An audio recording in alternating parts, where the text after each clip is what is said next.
good to be here. It really is. 30 years ago, no, 35 years ago, Ed was just asking me when he came in, just about when I first started preaching, and that started here at Bethel, where Beth and I were apart. And it came about because Dwayne was going to go on a sabbatical, and there were several of us that were asked to fill in. It wasn't something I sought, but it was something I was willing, reluctantly to do. And so I've done something over the years. There was a time after we left Bethel, and let me reiterate what I've said before, we didn't leave Bethel ever because we wanted to. In fact, we very much wanted to stay. But sometimes, you know, if you stay, it's the wrong thing to do. And at that point in our lives, we felt very strongly called to be a part of what was happening up in Bellefontaine, the big city that we'd moved to a couple of years after we were married, outside of. But Bethel's always been a very special place. And particularly coming back for your, I don't know if I can say it, Slaska Swaska Switchmas.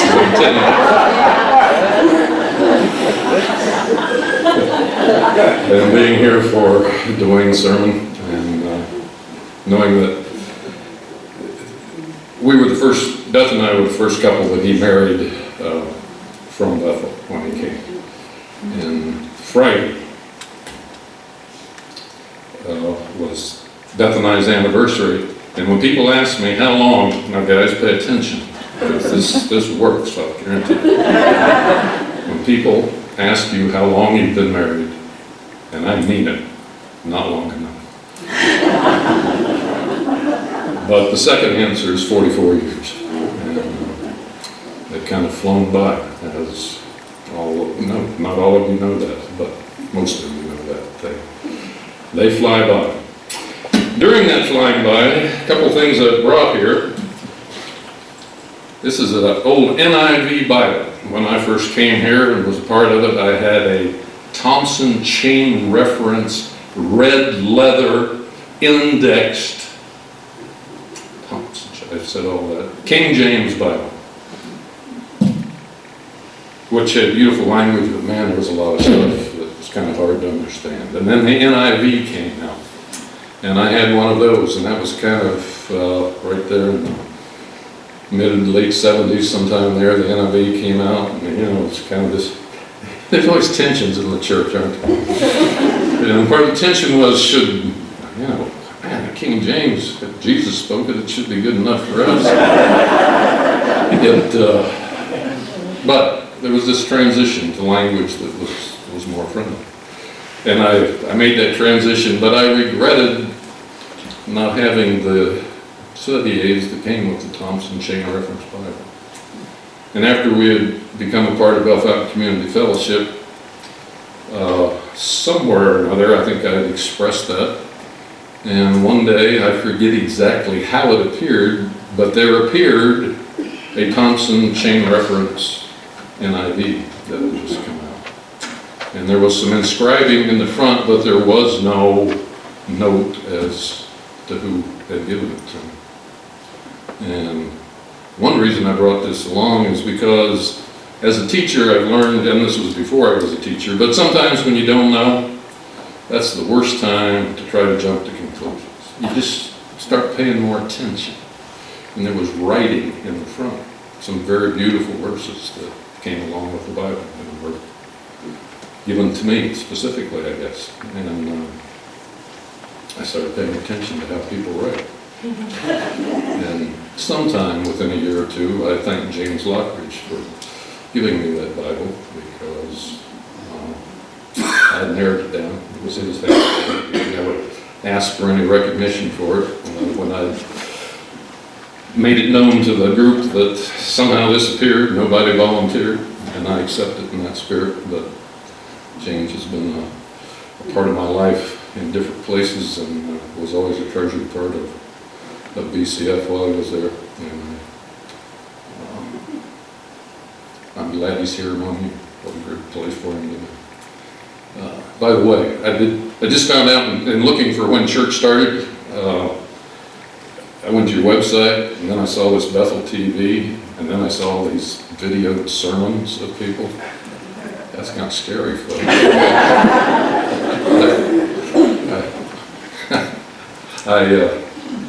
I don't know whether I'll ever be able to watch this or not. But I heard James, and I am aware that I cannot use any Cleveland Brown jokes this morning to try to get any sympathy from the audience, but it was well done, James. The second Bible I brought along has a couple reasons I brought it. It's the one I usually use anymore to read out of and to start Bible study. It's the Jerusalem Bible, and I first became aware of the Jerusalem Bible those 35 years ago, looking through Dwayne's library, and he had a copy of the Jerusalem Bible in there. And it was a translation that came mostly out of the Catholic Church. It was originally in French. But I remember in studying for sermons then that it would often have a little different slant on some of its notes, and many of them I appreciated. They opened my mind up a little. They got me out of my comfort, understood, in the rut kind of thinking about some subjects. And I've always enjoyed it, and years later I got to thinking I'd like to have another copy of that. eBay's a great place. But the other part of it is that life is fragile and nothing lasts forever. And if duct tape doesn't last forever, you know that there's nothing we can do that's going to last forever. But it's still helping to hold, but it's going to need some more help itself. Ever been on a rabbit trail? I go on a lot of them. That's where this sermon came from. Bill called a couple days after I'd hopped down that trail. And I already knew when he called, and I wasn't expecting a call, but I knew the moment he called what I wanted to think about and talk about this morning. It started by building a garage. After 42 years of living in the same place and walking out in the snow, digging your way to the car and then digging off the car and letting it warm up so you could see out of the car, we built a garage. But when you build something and get something a little new, then you look at the rest of your house and think, whoa, man, at least my wife does that. And so we started going through books and cleaning things out, and in the process of going through a pile of books and saying which ones stay and which ones get passed on, there was a book called Anointed for Burial. I don't know whether anybody remembers that book or not, but it was coming out of the kind of the charismatic work of the Holy Spirit, emphasis and kind of focus that developed in the 70s, early 80s. It was about a young missionary couple in Cambodia during the reign of the Khmer Rouge, and some terrible times for the people there, and about the very miraculous things that occurred as they began working in the church that was present there in Cambodia. And I got to wondering, whatever happened to these people? Because it was, well, look it up and read it if you want to. It's a very powerful story. So, thanks to the internet, you can look up anything. And I just typed in their names and stuff came up. And it's interesting, the husband later divorced his wife. Became a very influential person to many, but also kind of struggled with different things through the years. And nobody's perfect. There were people that I found that said he was one of the most influential after his divorce, led them to the Lord. And there were others that weren't so willing. His wife, and he died about 5 or 6 years ago. His wife ended up remarrying a professor at Covenant Seminary, which is a Presbyterian seminary in St. Louis. And through listening to, there were a couple of interviews with her and her husband online, her talking about her life some, how God had been gracious and kept opening her eyes as she went along. She mentioned about how important one of the professors, Jerram Barr, had been there. And I looked up Jerram Barr. And Jerram Barr had a YouTube about Harry Potter and the Deathly Hallows. See how this works? And in it, he said that that's one of the most spiritual books I've ever read. He said there are two very specific references to Scripture in it that the story is built around. One of them is, where your heart is, that's where your treasure will be. Now I've heard that over and over through my, it's kind of like Ecclesiastes, nothing new under the sun, except new every morning. You know, two completely different statements that are both completely true. And that's part of the human condition, trying to reconcile these things that come from an infinite God and we as these finite beings that tend to lock in on one thing or another. But it grabbed my attention. So, Bill, thank you for coming. I think I'm not done yet. One other thing to say before, this is the second time I've been here in a little over a week. And anybody who attended Sarah's celebration of life and funeral here, David, you were a fortunate man. You had a wonderful wife. She was part of a family that I've always enjoyed. Her nephew was one of my best friends going through high school.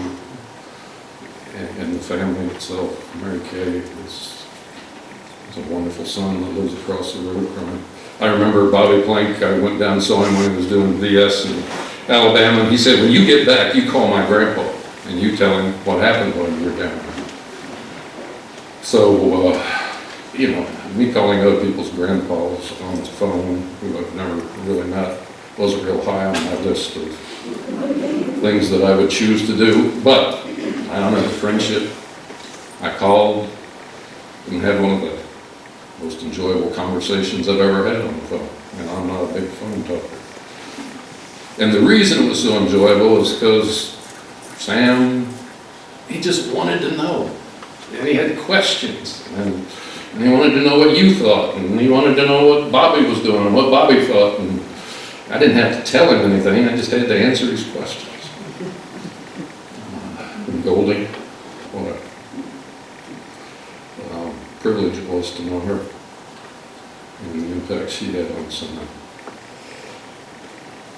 So all that to say, if you heard Sarah's celebration of life here, there's nothing any more profound that I can say today than what was said on that day. I remember having already tuned my ears to the word treasure, that I think it was part of one of the daughters that of her first husband that got up and spoke and said Sarah was treasured and loved. And that's good treasure. And the other thing that got said at some point was a marvel at how unattached she was to material things. So let me delve a little bit into the trouble with treasure. Because treasure itself, like money, like many good things, like the promised land to Israel, is pretty much a neutral thing. It can be very good, and it can be really bad.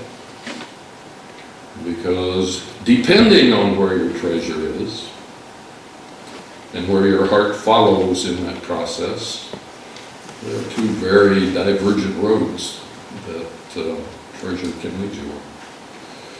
And that's the trouble Is it something you hoard? Is it something you share? Is it something you protect? Is it something you give away freely? Is it something you've earned? Is it something you've been entrusted? And your attitude and your perspective and the way you answer those questions has a lot to do with how other things may or may not unfold in your life. Now I think while I was here at the funeral, somebody told me that somebody said that Bill wouldn't have needed to call that early because he never works on his sermon until the night before anyhow. But I'm thinking about it. Now it's true, I don't work on it till then, but I am thinking about it. And in that process of thinking, I wish a lot of it was this morning also, but I've learned to kind of trust that things will come when they need to. And I was going one direction, and all of a sudden I kind of had these thoughts and I put them down. Bingo! This is cool. You know what the trouble with treasure is? It gives you ADD. And in an acronym society, I think most people know what that is. And in case you don't, at least in the health fields, that would be called attention deficit disorder. But what I saw were the initials of the first words that I wrote down as the trouble with treasure. First thing I wrote down was, and part of my thinking goes back to that John 2:16 passage where we're told not to love the world. The old King James and NAS language of the lust of the eyes, the lust of the flesh, and the pride of life. Those are the big three just waiting to squash your parade. And as I've thought of them over the years, I've kind of, in the alliterative sense that much preaching gets done in,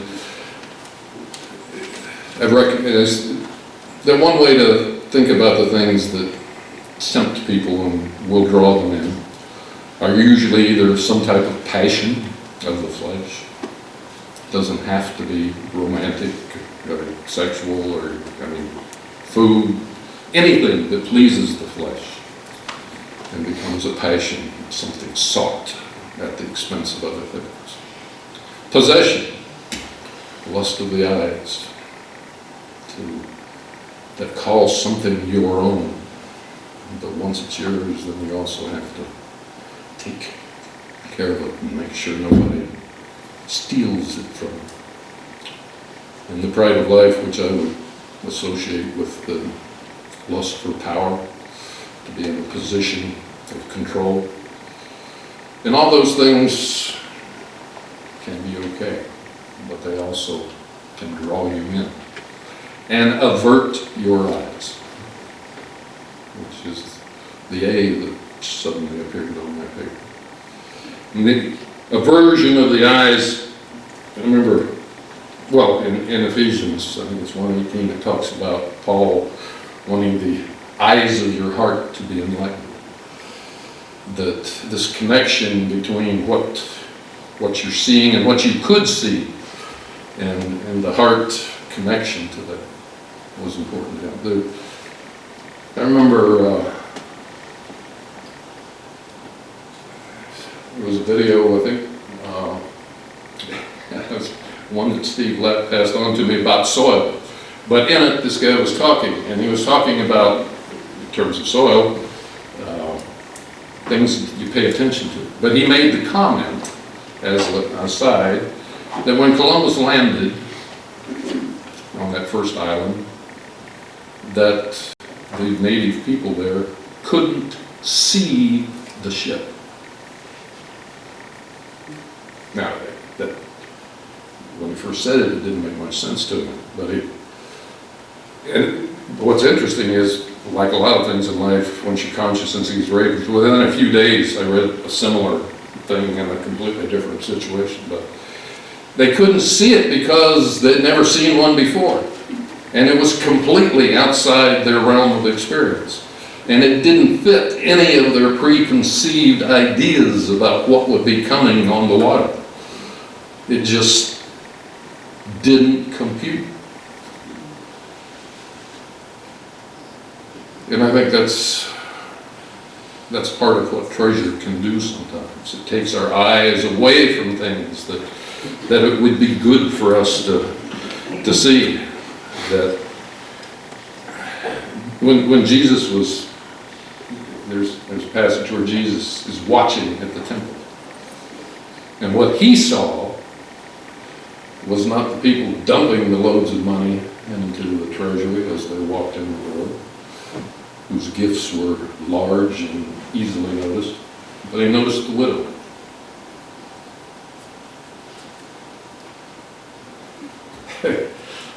See, Jesus he's kind of this percentage man. He's not a quantity man, he's a percentage man. And how much did she give? She gave 100%. She gave everything she had. Somebody else gives $5 million and it's a drop in the bucket. It's nice, we'll help people. What did it cost you? It cost her everything. Jesus saw that. He saw a lot of things that most of us don't see, aren't looking for, haven't yet formed a way to see what might be there in front of us.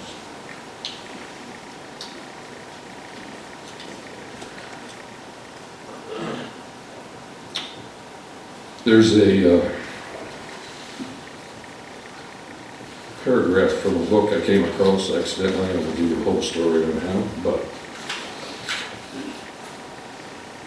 the book was written back in the 80s. It was called Blue Highways. It was written by William Least Half Moon, whose father was a Native American named Heat Moon. And he'd gone through some troubled times, so they decided to take a journey. Just took off, traveled the United States. And then in an early part of the book he said, had I gone looking for something particular, for some particular place, rather than any place, I'd never have found this spring under the sycamores. Since leaving home, I've felt for the first time at rest, sitting full in the moment. I've practiced the god-awful difficulty of paying attention. It's a contention of Heat Moon's, believing as he does, any traveler who misses the journey misses about all he's going to get. That a man becomes his attentions, his observations and curiosity. They make and they remake it. Stop, look, listen. The old railroad crossing signs warn. Whitman calls it the profound lesson of reception.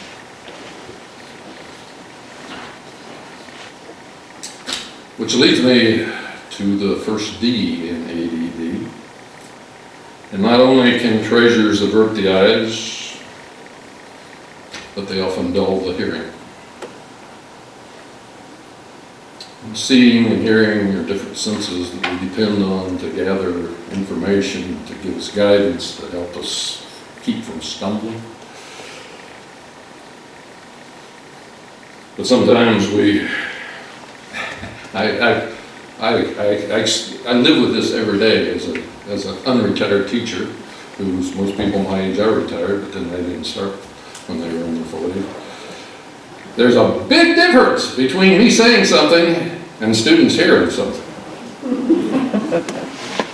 Because they can come within seconds, come and ask you about this, which is exactly what you just said. But they didn't hear it. And I can't make you hear. And you can't make anybody else hear. But we can all listen. And we can all share with each other what we've heard. And I think that's pretty powerful stuff. Especially if we're interested in what. If I'm interested in what you've heard. If I'm Sam C. asking what God did. is. What do you think? What can you tell me that will be of help? You know, Jesus told Judas right to his face, in the presence of the other disciples, that you're going to betray him. But the disciples didn't even really hear it. If you read through the John passage, they're still, like they usually were, confused. But it's such a simple statement. And it can't, and it's so obvious to us because we have the rest of the story. But at that point, the rest of the story hadn't happened yet. And they couldn't hear, and Judas couldn't hear, didn't want to hear. I don't know what his motivation was exactly. We know that he was kind of partial to money. It says there that he was put in the charge of the treasury for the disciples, and he also kind of would pay his own bills every once in a while when it was convenient. And, so there must have been some people there. He was given money for his task that he did.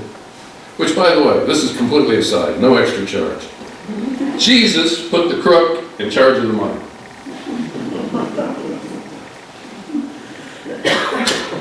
Deal with it. I don't have an answer for it. I just,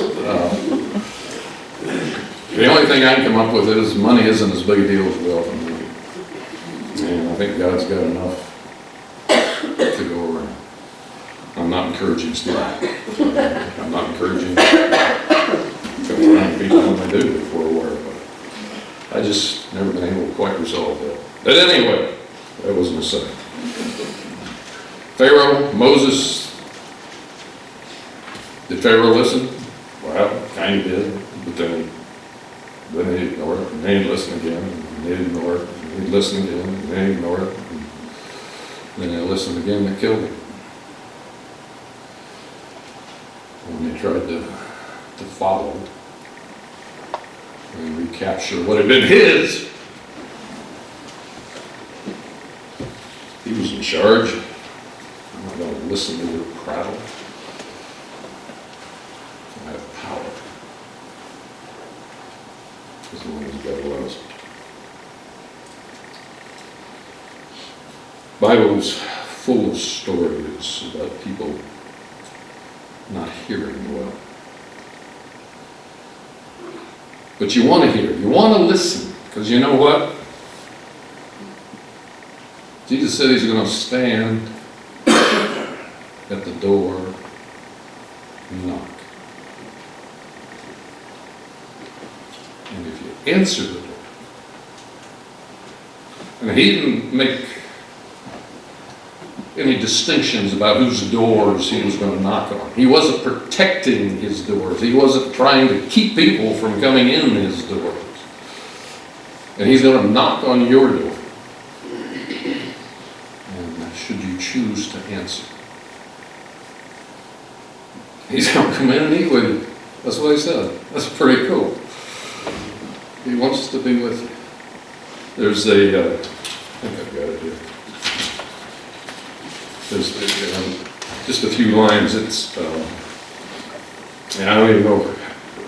I was digging through the archives, which means piles of things I hadn't looked at for a long time, and came across this that I'd printed out. I have no idea why I did it. It was from a poem called Rent by Jane Cooper. I'm not familiar with it. Last few lines. I don't want your rent. I want a radiance of attention, like the candle's flame when we eat. I mean the kind of awe attending the spaces between us. Not a roof, but a field of stars. That's the kind of supper I think we can have with Jesus. Just got to listen. Doesn't say how loud he's going to knock. He's going to pound on the door. Maybe he's just going to rap. But you got to open the door.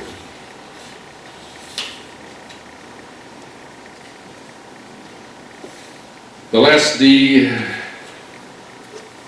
was it diminishes the spirit. See, I wrote those things down, and then I said, wow, that's ADD. Not always, as my wife will tell you. But sometimes it all works out. The classic tale, probably, of treasure would be the rich young ruler. What must I do to have eternal life, to enter the kingdom of heaven? It occurs in all three of the synoptic gospels. Slight differences, but it's all about the same story. What do I need to do? Good teaching. And then comes a very interesting reply by Jesus. Why do you call me good? That's one thing about reading Scripture. Sometimes we just kind of read it declaratively, and we have no idea what the body language was. We have no idea about the inflections. We have no idea whether Jesus was making a joke, asking a question, condemning, affirming. All that could be done by tone of voice and just how we say what we say. He said, why do you call me good? There's only one good. And that's the thought. But then he goes on. It's kind of like this aside, but the point not to be ignored. And says, keep the commandments. And he says, which ones? And Jesus rattles off a list. He says, oh, this is good, because I've done these. And he says, anything else? See, you want to stop when you're ahead. You shouldn't have asked anything else. Because there was something else. Jesus said, and Matthew's the only way that I found it's translated this way exactly, but Jesus said, if you want to be perfect. Now see, I'm not real big on perfect, because it seems kind of unattainable. In fact, the whole army shouldn't have to leave a bad stitch in the quilt or something just so it won't be perfect, because only God is perfect. So that's pretty much my take on it. I shouldn't be perfect, because only God is perfect. But he said, if you want to be, sell everything you got, give it to the poor, and join the team. And went away sad. Now, I don't know whether I ever paid attention to this before or not. Does anybody know what precedes that in all three of the Synoptic Gospels?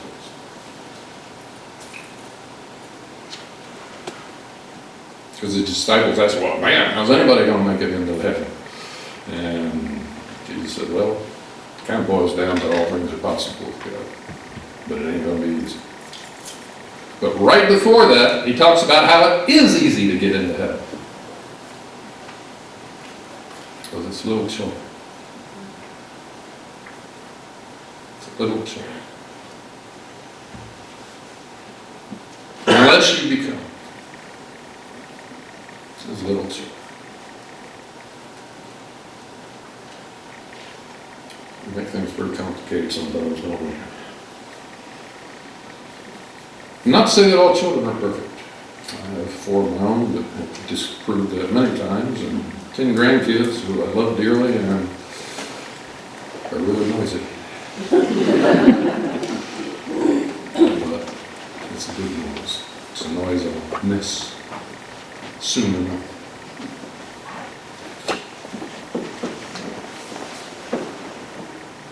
There's the rich fool who's going to tear down his barns and build some bigger ones because, daggone it, I got a bunch of stuff. Wendell Berry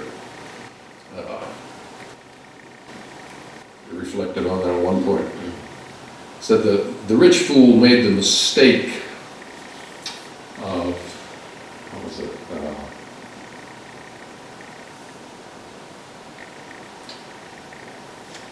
Of thinking that in the future he would be prosperous, instead of thinking in the future he would be dead. His eyes were on the present, and his attention, his heart had been turned away from what is ultimately the treasure that we should seek.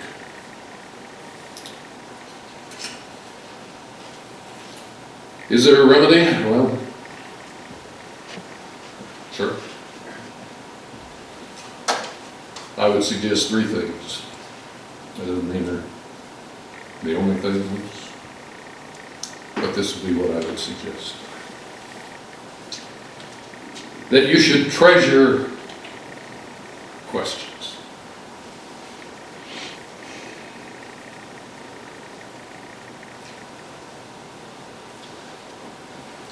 I think ever since that day I talked to Sarah, I've just noticed people who have honest questions. It's such a powerful way to connect.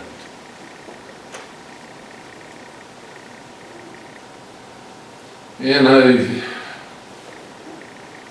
get on a little bit of a soapbox. I think the church, through history, it's pretty plain. And today, as we face things together, that the church has been too quick with answers and too slow with questions. And Jesus stands at everybody's door. And if they open it, he comes in. Said he would. There is a, I don't mean to overload you with poetry, but this is Beth happened to find.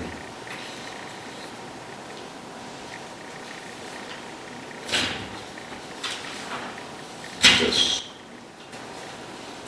by a poet named Rilke. He's Austrian German back at the turn of the from the 19th to the 20th century. Be patient toward all that is unsolved in your heart. Try to love the questions themselves. Do not seek the answers which cannot be given, because you would not be able to live them. And the point is to live everything. Live the questions now. Perhaps you will then gradually, without even noticing it, live along some distant day into the answer. That's what Jesus was offering us.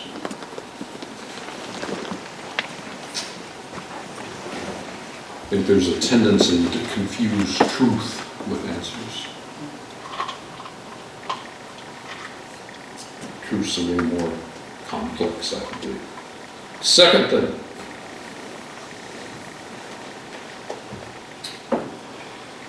I tried to find information on this, and nothing's been compiled. You went through the 12 Scriptures project, right? Micah 6:8 was on there, right? Every church I've ever asked, Micah 6:8 is on there, right?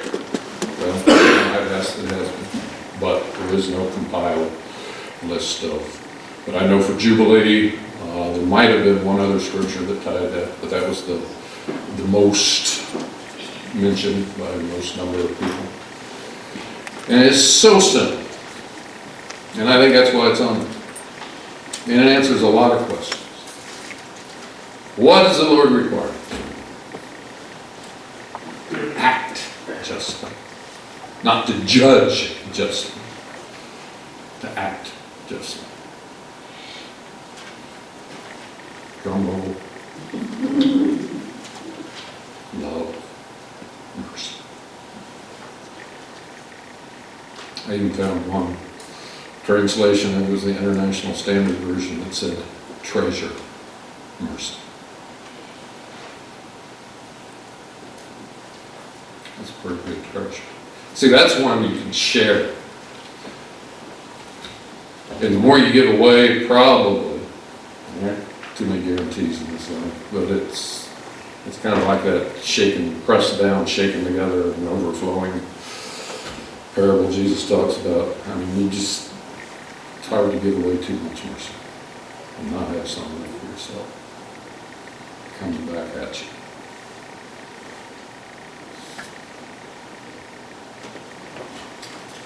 you. Last thing is love Jesus. Sarah loved Jesus. And I know a lot of you love Jesus. And if we can keep that in front of us, there are a lot of questions that we don't need to know the answers to. God bless you.